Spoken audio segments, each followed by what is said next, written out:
Bénin, en collaboration avec la Direction générale de la police républicaine, l'ambassade des États-Unis a organisé un atelier sur le thème « Code et éthique de la police républicaine ». On fera le point dans cette édition. L'OIF pourrait faire beaucoup plus pour peser sur la scène internationale. C'est ce qu'a estimé la Rwandaise Louise Mushikiwabo, candidate pour prendre la tête de l'Organisation internationale de la francophonie. En RDC, 4 nouveaux décès parmi les cas confirmés de la fièvre hémorragique à virus Ebola ont été enregistrés dans la province du Nord Kivu, une région frappée une nouvelle fois par l'épidémie.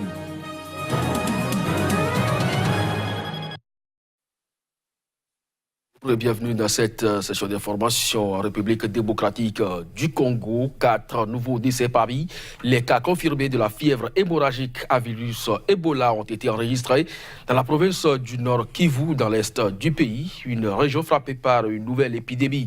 Il s'agit d'un nouveau bilan publié ce mardi par le ministère congolais de la Santé. Reportage. Ces 4 nouveaux décès portent à 7 le nombre de décès parmi les 16 cas confirmés de la fièvre hémorragique à virus Ebola enregistrés dans la province du Nord Kivu, dans l'est de la République démocratique du Congo. Tous ont été enregistrés dans la région de Beni à Mabalako, où l'épidémie a été déclarée. Au total, 43 cas de fièvre hémorragique ont été signalés dans la région, dont 16 confirmés et 27 probables, et 31 autres cas suspects sont en cours d'investigation. Dans toutes les zones de santé sous surveillance, 966 cas avec le virus ont déjà été enregistrés. Selon le ministère de la Santé, des vaccinations ciblées doivent commencer dès ce mercredi et 12 équipes de vaccination seront déployées dans les différentes zones touchées. Il faut dire que des cas probables ont également été enregistrés dans la province voisine de l'Ituri. Le 1er août dernier, le ministre de la Santé a annoncé que la RDC faisait face à sa deuxième épidémie de fièvre hémorragique, une semaine après avoir annoncé la fin d'une précédente épidémie qui avait tué 33 personnes dans le nord-ouest du pays. Élection présidentielle toujours en République démocratique du Congo. L'ancien président de l'Assemblée nationale passé à l'opposition, Vital Kamerhe, a déposé ce lundi sa candidature. Notons qu'à 2 jours donc de la date butoir du dépôt des dossiers de candidature, le pays reste dans l'attente de la décision du président Joseph Kabila qui doit probablement s'adresser à la population ce mercredi. Reportage.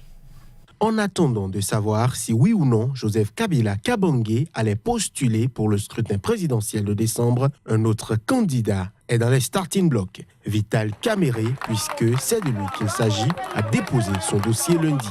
Sa candidature est la deuxième parmi les adversaires du président Kabila, après celle de l'ex-chef de guerre Jean-Pierre Bemba, jeudi.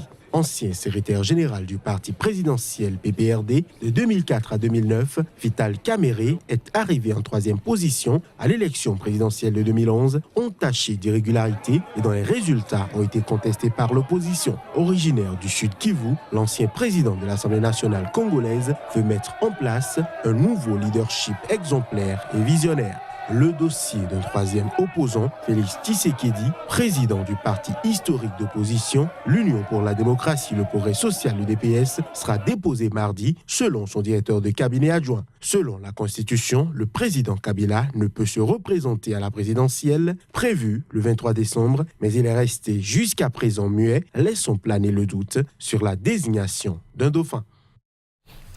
Candidate pour prendre la tête de l'Organisation internationale de la francophonie face à la sortante québécoise Michaëlle Jean, la Rwandaise Louise Mushikiwabo a estimé que l'OIF pourrait faire beaucoup plus pour peser sur la scène internationale. Elle a fait cette déclaration au cours d'un entretien accordé à nos confrères de l'agence France Presse, dont nous proposons ici un extrait. L'OIF, il y a beaucoup de choses qui se font aujourd'hui. Mais pour moi, on pourrait faire beaucoup plus. Voilà d'ailleurs pourquoi j'ai envie de me présenter. J'ai des projets, j'ai une ambition.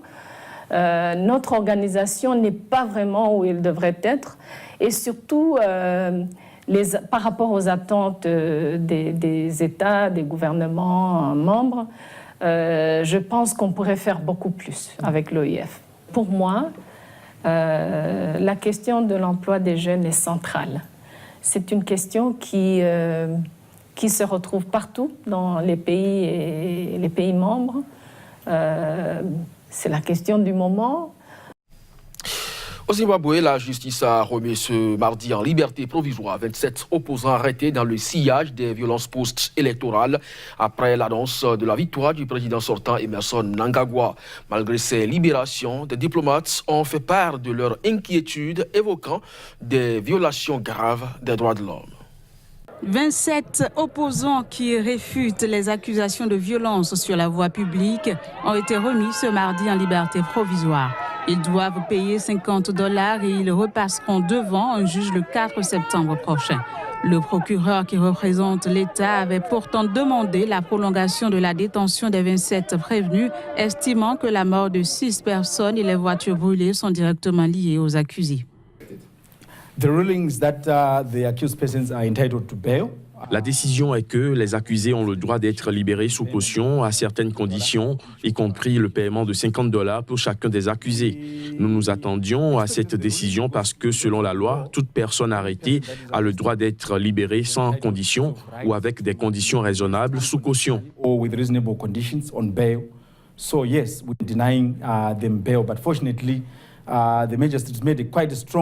Le magistrat a rendu une décision assez ferme et convaincante qui a abordé un certain nombre de questions, y compris la solidité des arguments de l'État. Si nous suivons la décision, cette affaire n'ira nulle part. Je pense que l'État serait bien avisé de ne pas poursuivre cette affaire. Les opposants avaient été arrêtés lors de la perquisition par la police des locaux du Mouvement pour le changement démocratique, principal parti d'opposition. Cette opération était survenue après la répression mercredi de la manifestation contestant les résultats des élections générales au cours de laquelle au moins 6 personnes ont été tuées. Les chefs de mission au Zimbabwe, de l'Union européenne, des États-Unis, de la Suisse et du Canada ont, dans une déclaration commune, fait part de leur grave inquiétude quant à l'éruption de violence et des sérieuses violations des droits de l'homme.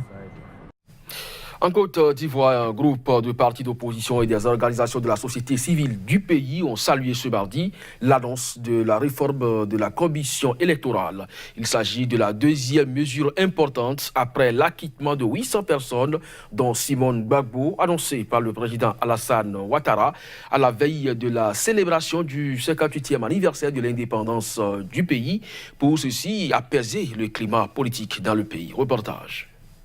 Dans une allocution télévisée à la Nation ce lundi soir, le président Alassane Ouattara a annoncé avoir demandé au gouvernement de réexaminer la composition de la commission électorale indépendante, souhaitant que les prochaines élections soient inclusives et sans violence.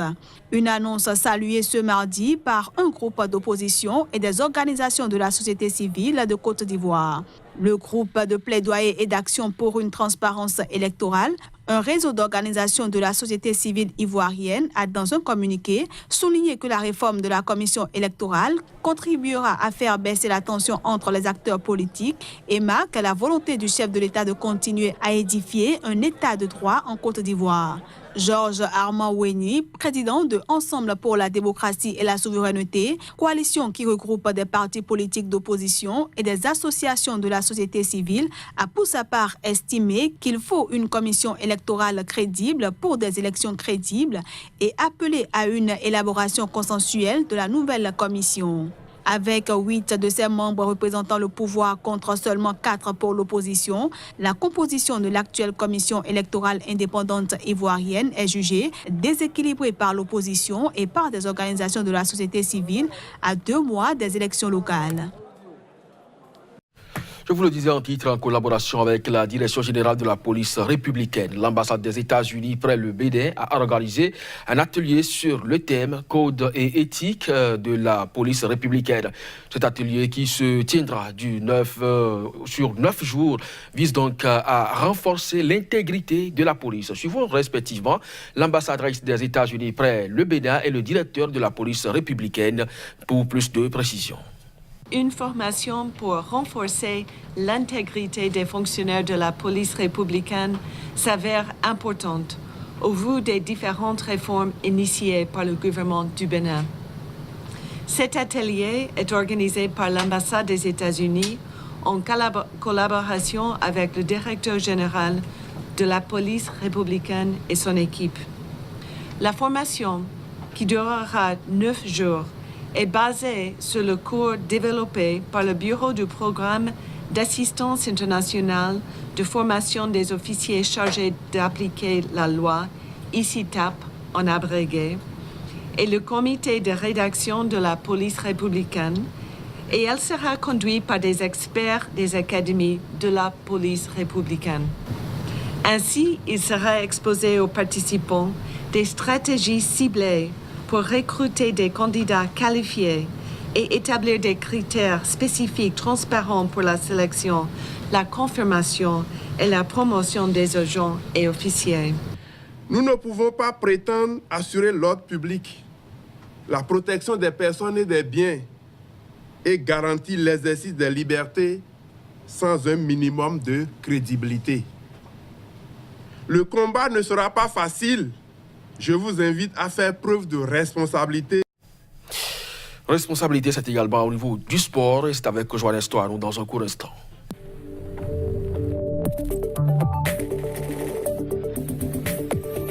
Joannes Toano, bonjour. Bonjour. On retrouve donc le sport avec la France où en Ligue 1, les clubs essayent donc de s'armer pour éteindre tant soit peu l'influence du Paris Saint-Germain et Nantes ne veut pas rester du lest. Tout à fait, Kodjovi Ametonou, les Canaries essayent donc de se renforcer et deux recrues ont été officialisées dans la journée d'hier. On démarre par l'ancien attaquant de Lorient qui avait filé à Porto l'été dernier, Abdoul Majid Waris, qui fait donc son retour en Ligue 1. L'homme a l'avantage de connaître le championnat français puisqu'il a joué 63 matchs et a marqué quelques 20 buts avec Lorient en championnat. Les Canaries ont aussi fait coup double ce mardi puisque Gabriel Bochilia arrive également prêt. Le gaucher a auparavant prolongé son bail avec Monaco jusqu'en 2021. D'autres transferts également ont eu lieu dans la journée d'hier. Joannes Toano, on fait le point rapidement. Tout à fait. On peut parler de Joe Hart qui a filé à Burnley après une saison très mitigée à West Ham, une des pires défenses de Première Ligue. Joe Hart a signé un contrat de 2 ans à Burnley, séduisant 7e du championnat anglais la saison dernière. Il y a le défenseur international colombien Jefferson Lerma qui a été recruté par Bournemouth pour un montant record du club, 28 millions d'euros. Ce n'était jamais arrivé dans l'histoire de Bournemouth. Marco Piaca, c'est en Italie, a été prêté à la Fiorentina, acheté 23 millions en 2016 par la Juve. L'homme vient donc d'enchaîner un second prêt. Il est envoyé cette fois-ci à la Fiorentina. À Parme, c'est une triple arrivée. Parme, nouveau promu du championnat. Jonathan Biabiani, accompagné de Federico Di Marco et Alessandro Bastoni. Et pour finir, c'est Usain Bolt qui a rejoint un club australien, le club des Central Coast Mariners, dernier du championnat australien la saison dernière, a engagé Usain Bolt, le Jamaïcain qui n'a pas abandonné l'idée de devenir footballeur professionnel, débarque, mais seulement pour s'entraîner. Vous aviez espoir qu'il soit professionnel, on en est encore loin. En tout cas, on verra bien ce qui aujourd'hui bouscule beaucoup plus le Real après le départ de Cristiano Ronaldo. C'est bien sûr toute l'équipe et aujourd'hui on tente de renforcer le gardien de but. Tout à fait, quand je viens maintenant, et c'est J-2 avant la fermeture du mercato anglais. La rumeur de l'arrivée du portier belge de Chelsea, Thibaut Courtois, a pris de l'ampleur ces dernières heures. Visiblement, le joueur tente de forcer puisqu'il a séché les 2 derniers entraînements du club londonien et Chelsea est déjà en train de s'activer pour le remplacer. On parle du gardien de l'Atlético Bilbao, Kepa Arrizabalaga, pour, tenez-vous bien, un montant record de 80 millions d'euros. Mais est-ce que vous pensez que c'est utile pour le Real aujourd'hui de faire venir Thibaut Courtois? En fait, c'est un peu bizarre parce que Keylor Navas est un très grand gardien qui a été décisif sur plusieurs saisons. Est-ce que c'est utile? Je ne crois pas, mais visiblement, ils ont envie d'avoir 2 grands gardiens. Ce sera donc un problème de riche pour le grand Real de Madrid. Mais il ne faut pas oublier que Courtois a fait quand même une bonne Coupe du Monde. Allez, mesdames et messieurs, ce sera donc tout pour cette édition. Merci de nous avoir suivis. Très bonne journée à chacun et à tous en compagnie des programmes de SICA.